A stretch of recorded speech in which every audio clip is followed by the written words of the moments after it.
और चलिए अब खबरें देखते हैं फटाफट अंदाज में। अनिश्चितकाल के लिए सदन की कार्यवाही स्थगित हुई। मानसून सत्र की कार्यवाही के एक ही दिन के लिए हुई। बिजनेस एडवाइजरी कमेटी की बैठक में फैसला हुआ। सीएम, स्पीकर समेत 8 विधायकों की गैर मौजूदगी में सदन की कार्यवाही हुई।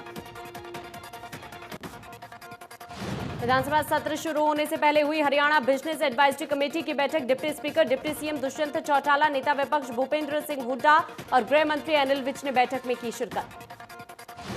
सदन की कार्यवाही में शोक प्रस्ताव जारी किया गया। गृह मंत्री अनिल विज ने सदन में दिवंगत आत्माओं को श्रद्धांजलि दी। डिप्टी सीएम ने सदन में शोक प्रस्ताव रखा। शहीदों, दिवंगतों, कोरोना वॉरियर्स को श्रद्धांजलि दी गई। प्रस्ताव के बाद मौन रखा गया।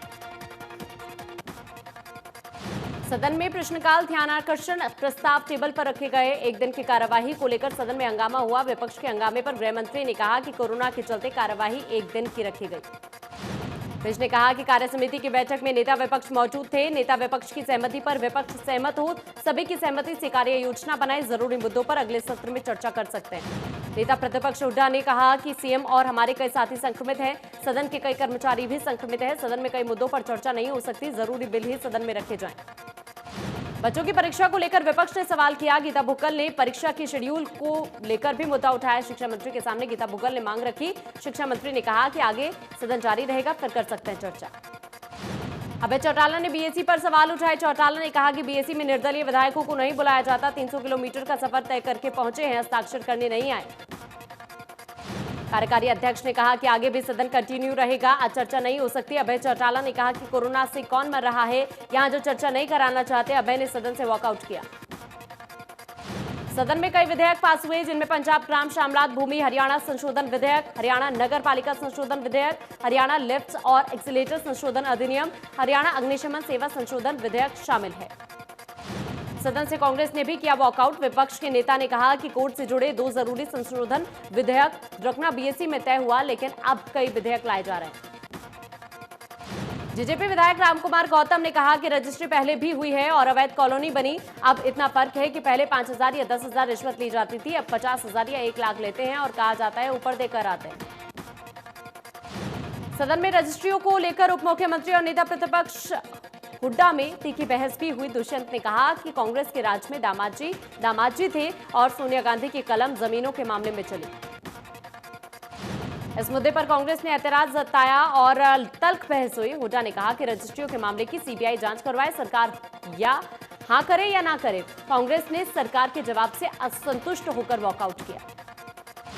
मैम के निर्दलीय विधायक बलराज कुंडू ने किसानों का मुद्दा उठाया। कहा कि कृषि संबंधी केंद्र के 3 अध्यादेश के बाद प्रदेश सरकार एमएसपी को लेकर 4था अध्यादेश लेकर आए। हरियाणा विधानसभा केंद्र को एमएसपी सुनिश्चित करने के लिए प्रस्ताव भेजे। उप मुख्यमंत्री दुष्यंत चौटाला ने बताया कि विधेयक के उठाए गए विषय पर चर्चा की जाएगी। इस विषय पर बलराज कुंडू ने ध्यानाकर्षण प्रस्ताव लगाया था, लेकिन इसे केंद्र की तरफ से लागू करने की बात कहते हुए रद्द कर दिया गया था। कांग्रेसी विधायक वरुण मौलाना और अमित सियाग मुंह पर अगेंस्ट करप्शन इन कोविड के मास्क पहन विधानसभा पहुंचे। नेता विपक्ष भूपेंद्र सिंह हुड्डा के मास्क पर भी करप्शन इन कोविड लिखा हुआ था। घोटालों का कांग्रेस ने किया विरोध। हरियाणा में कोरोना के लगातार बढ़ रहे मरीज, एक दिन में सामने आए 1,148 नए केस, 10 लोगों की मौत। प्रदेश में अब तक 9,489 एक्टिव केस। सीएम समेत 7 विधायकों के बाद कृषि मंत्री जेपी दलाल की कोरोना रिपोर्ट आई पॉजिटिव। ट्वीट कर कृषि मंत्री ने दी जानकारी। रतिया में कोरोना का कहर जारी। विधायक लक्ष्मण नापा के बाद उनकी पत्नी कोरोना पॉजिटिव। रतिया में कुल 195 लोग हुए कोरोना पॉजिटिव।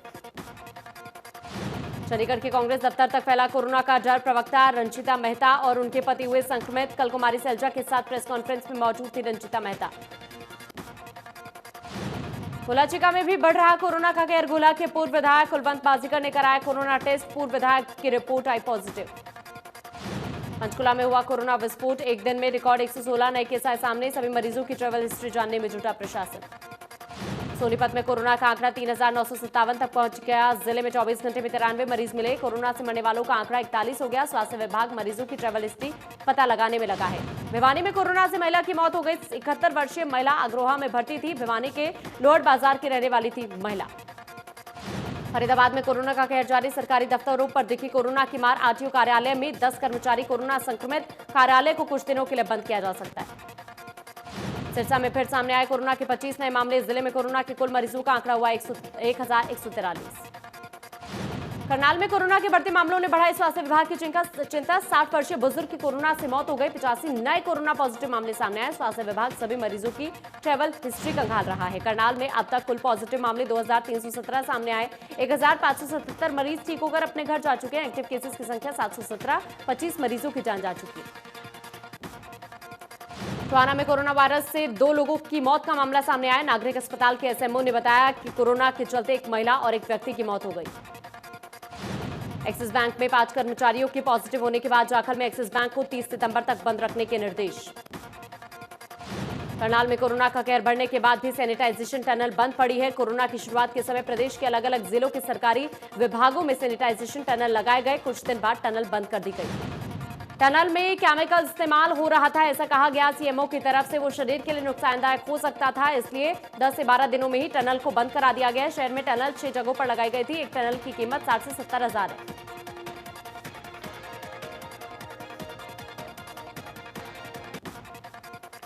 रेवाड़ी में बिजली विभाग में गड़बड़ी आई सामने। रख रखाव के अभाव में पोल्स पर लगे 1000 डीटी मीटर खराब। सरकार को 5 करोड़ रुपए का नुकसान। आरटीओ से हुआ खुलासा। बता दें कि जब ये डीटी मीटर्स लगाए गए थे तब बिजली विभाग ने दावा किया था कि इनकी निगरानी ऑनलाइन की जाएगी, लेकिन विभाग के दावे हवाई साबित हुए। पंचकुला में आशा वर्कर्स ने अपनी मांगों को लेकर विधानसभा की ओर कूच किया। आशा वर्कर्स अपनी मांगों को लेकर 7 अगस्त से हड़ताल पर है, धरना दे रही है। करनाल में 3 अध्यादेशों के खिलाफ किसानों ने भारतीय किसान यूनियन के बैनर तले प्रदर्शन शुरू किया। भारतीय किसान यूनियन के प्रदेश अध्यक्ष मौन पर बैठ गए और तब तक बैठे रहेंगे जब तक किसानों की मांगों पर विचार नहीं किया जाता। पंचकुला में स्वास्थ्य विभाग की तरफ से नेत्रदान प्रोग्राम का आयोजन किया गया। यह प्रोग्राम 25 अगस्त से 8 सितंबर तक चलेगा, जिसमें लोगों को नेत्रदान करने के लिए जागरूक किया जाएगा। प्रोग्राम में विप्र फाउंडेशन की तरफ से एक मुहिम शुरू की गई। इस मुहिम के तहत हर राज्य से 1000 परिवारों को गोद लेकर उनके महीने के राशन से लेकर उनकी बीमारी तक का खर्चा विप्र फाउंडेशन की तरफ से उठाया जाएगा। मुहिम के तहत हरियाणा में 1000 परिवारों को गोद लिया जाएगा। दूसरे राज्यों में भी 1000 परिवारों को चयनित किया जाएगा। विप्र फाउंडेशन की माने तो इन परिवारों की जानकारी गोपनीय रखी जाएगी। करनाल के सोमेरा गांव में 16 साल का युवक पश्चिमी यमुना नहर में डूब गया। गोताखोरों की मदद से युवक को ढूंढने की कोशिश की जा रही है। युवक पास के खेत में काम करने के बाद नहर में हाथ धोने के लिए आया था। गोहाना में एक बार फिर ममता हुई शर्मसार। जमीन जायदाद के लिए 75 साल की बुजुर्ग महिला से बेटे और बहू ने मारपीट की और घर से बाहर निकाल दिया। पीड़ित बुजुर्ग 3 बार बरोदा थाने में मदद के लिए गुहार लगा चुकी है। बार बार शिकायत देने के बाद भी पुलिस ने कार्रवाई नहीं की। पीड़ित ने डीएसपी से शिकायत की। डीएसपी ने कार्रवाई का आदेश दिया। रोहतक में चोरों ने एसबीआई के एटीएम को लूटकर आग के हवाले कर दिया। एक चोर एटीएम में घुसते और सीसीटीवी को स्प्रे करते हुए कैद हो गया। एटीएम में 25 से 30 लाख रुपए बताए जा रहे हैं। रतला के सागरपुर गांव में खेत में काम कर रहे महिला पर तेंदुए ने हमला कर दिया, जिसके चलते महिला घायल हो गई। महिला के मुताबिक वो खेत में कपास तोड़ने गई थी, तभी तेंदुए ने उस पर हमला बोल दिया। घटना की सूचना मिलने के बाद पुलिस और वन विभाग की टीम मौके पर पहुंची और तेंदुए की तलाश शुरू की। फिलहाल वन विभाग के अधिकारी ने तेंदुए के होने की पुष्टि नहीं की है।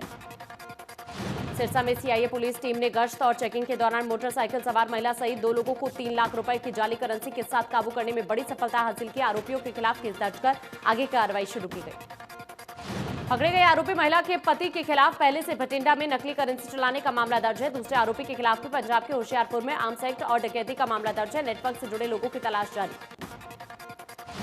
अलवाल में महिला थाना पुलिस ने हनी ट्रैप के मामले में महिला के अलावा 3 लोगों को किया गिरफ्तार और पुलिस ने आरोपियों से दुष्कर्म के आरोप में फंसाने की धमकी देकर पीड़ित पक्ष से हड़पे गए 2 लाख रुपए भी किए बरामद। महिला थाना प्रभारी ने बताया कि एक महिला समेत 5 लोगों के खिलाफ मामला दर्ज किया गया है, जिसमें हनी ट्रैप गिरोह का मुख्य सरगना अभी पुलिस की गिरफ्त से बाहर है। जल्द मुख्य आरोपी को गिरफ्तार किया जाएगा।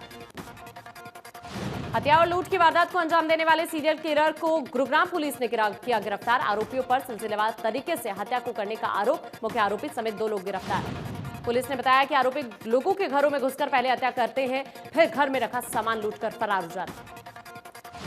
फतेहाबाद के रामसरा गांव में युवक की आत्महत्या मामले में पुलिस की कार्यप्रणाली पर सवाल। ग्रामीणों ने लघु सचिवालय पहुंचकर पुलिस विभाग के खिलाफ की नारेबाजी। ग्रामीणों ने कहा कि पुलिस जल्द से जल्द युवकों आत्महत्या के लिए उकसाने वालों को गिरफ्तार करे। पलवल में होडल के पेगलतू गांव में 11 साल की एक बच्ची की निर्मम हत्या का मामला सामने आया। हत्यारों ने मूक बधिर बच्ची की हत्या के बाद आंखें निकाली। परिजनों का कहना है कि बच्चे के लापता होने के बाद परिजन पुलिस को शिकायत देने पहुंचे थे, लेकिन पुलिस ने शिकायत लेने से मना कर दिया। राजनीतिक हस्तक्षेप के बाद शिकायत दर्ज हुई। इस मामले में डीएसपी ने कहा कि आरोपी की तलाश के लिए टीमें गठित की गई हैं, जो गहनता से जांच कर रही है। जल्द ही आरोपी पुलिस की गिरफ्त में होंगे।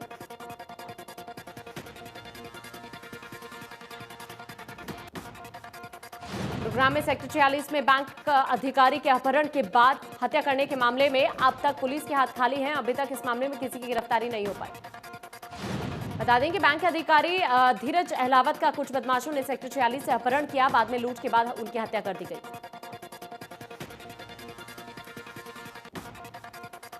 इंद्री के गांव खेड़ी मानसिंह के पास पश्चिमी यमुना नहर में 16 साल के एक युवक की डूबने से मौत हो गई। युवक के डूबने की सूचना मिलने पर पुलिस मौके पर पहुंची। निवाड़ी में 13 दिन पहले सांड की टक्कर से हुई युवक की मौत के बाद पुलिस ने मामला दर्ज किया। पुलिस ने आवारा पशुओं को पकड़ने वाली एजेंसी के खिलाफ मुकदमा दर्ज किया।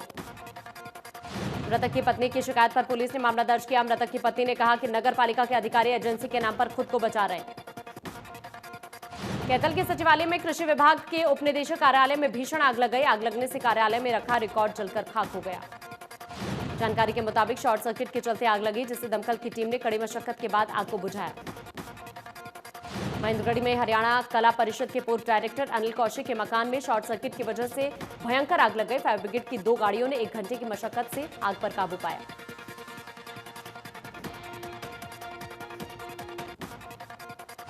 मकान में आग लगने से घर में रखे फर्नीचर समेत लाखों का सामान जलकर राख हो गया। इसके अलावा घर में रखे कई तरह के कागजात भी आग में जल गए। जगाधरी में सोम नदी उफान पर। नदी में पानी के तेज बहाव में बहा ट्रैक्टर। कड़ी मशक्कत के बाद ट्रैक्टर को नदी से निकाला।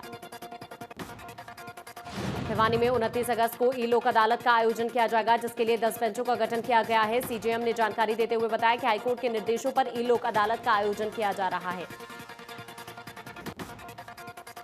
देश में कोरोना के मरीजों का आंकड़ा हुआ 32,31,754। अब तक 59,612 लोगों की मौत। 24 लाख से ज्यादा मरीज रिकवर।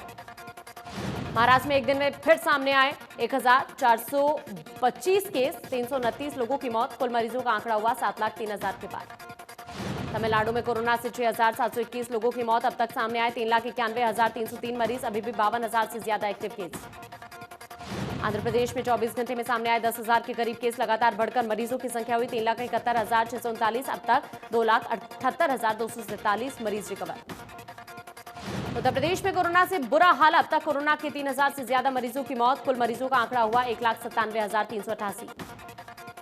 दिल्ली में कोरोना की बढ़ी रफ्तार। एक दिन में सामने आए 1,544 नए मरीज। 17 लोगों की मौत। दिल्ली में अब 12,000 केस एक्टिव। राजस्थान में कोरोना पर नहीं लग रही लगाम। राज्य में कुल मरीजों का आंकड़ा हुआ 73,325। अब तक 58,126 मरीज रिकवर। पंजाब में कोरोना पर नहीं लग रहा ब्रेक। 24 घंटे में सामने आए 1,293 नए मरीज। 49 लोगों की मौत। विश्व में कोरोना जमकर मचा रहा तबाही। पूरी दुनिया में कोरोना मरीजों का आंकड़ा बढ़कर हुआ 2,40,43,580। अब तक 8,22,000 की मौत। अमेरिका में कोरोना का सबसे ज्यादा कहर। एक दिन में सामने आए 40,000 से ज्यादा नए केस। कुल मरीजों का आंकड़ा हुआ 59,55,708। अब तक 1,82,000 ने गंवाई जान। अमेरिका के बाद ब्राजील में कोरोना का कहर। अब तक 1,16,000 से ज्यादा की मौत। 7,09,000 से ज्यादा एक्टिव केस। रूस में कोरोना की बढ़ी रफ्तार। अब तक सामने आए 9,66,189 केस। 16,568 लोगों की मौत। 7,80,000 मरीज रिकवर। दक्षिण अफ्रीका में कोरोना से लोगों का बुरा हाल। अब तक सामने आए कुल 6,13,017 मरीज। 13,308 की गई जान। पाकिस्तान में कोरोना से 6,255 लोगों की मौत। कुल मरीजों का आंकड़ा हुआ 2,93,711। अभी भी 9,000 से ज्यादा case active. Hollywood film the Batman का टीजर रिलीज हो गया है। फिल्म में रॉबर्ट पैटिंसन मुख्य भूमिका निभाते नजर आएंगे। फिल्म में इस बार द बैटमैन गौतम सिटी को क्राइम से बचाते नजर आएंगे। वेब सीरीज मिर्जापुर 2 23 अक्टूबर को अमेजन प्राइम वीडियो पर रिलीज होगी। इस क्राइम ड्रामा सीरीज का पहला सीजन 2018 में रिलीज हुआ था। ईशान खट्टर और अनन्या पांडे स्टारर फिल्म खाली पीली का टीजर रिलीज हो गया है। मकबूल खान निर्देशित फिल्म में पहली बार ईशान खट्टर और अनन्या की जोड़ी देखने को मिलेगी। गौहर खान का हाल ही में एक वीडियो सोशल मीडिया पर तेजी से वायरल हो रहा है। वीडियो में गौहर एक तेरा गाने पर जबरदस्त अंदाज में डांस करती नजर आ रही हैं। एक्टर संजय कपूर की बेटी शनाया कपूर बॉलीवुड में डेब्यू करने जा रही है। शनाया सोशल मीडिया पर बेहद एक्टिव है और अपनी अदाओं से फैंस का दिल जीत लेती हैं। गोविंदा का थ्रोबैक डांस वीडियो इन दिनों सोशल मीडिया पर वायरल हो रहा है। कोरियोग्राफर शक्ति मोहन के साथ गोविंदा ने धमाकेदार परफॉर्मेंस दी। फिल्म राम सिंह चार्ली का ट्रेलर रिलीज हो चुका है। फिल्म 28 अगस्त को सोनी लिव पर रिलीज होगी। इस फिल्म की टक्कर सड़क 2 और आश्रम से होगी। फिल्म राम सिंह चार्ली की कहानी पर आधारित है। इंस्टाग्राम पर एक वीडियो इन दिनों काफी वायरल हो रहा है। डांस रियलिटी शो डांस दीवानी की सेट से एक थ्रोबैक वीडियो काफी पॉपुलर हो रहा है, जिसमें जॉन और माधुरी धक धक गाने पर डांस करती हुई नजर आ रहे हैं। नोरा फतेह ने अपने इंस्टाग्राम अकाउंट पर एक मस्ती भरा थ्रोबैक वीडियो पोस्ट किया है, जिसमें वो कुछ प्यारे बच्चों के साथ डांस करती हुई नजर आ रही है।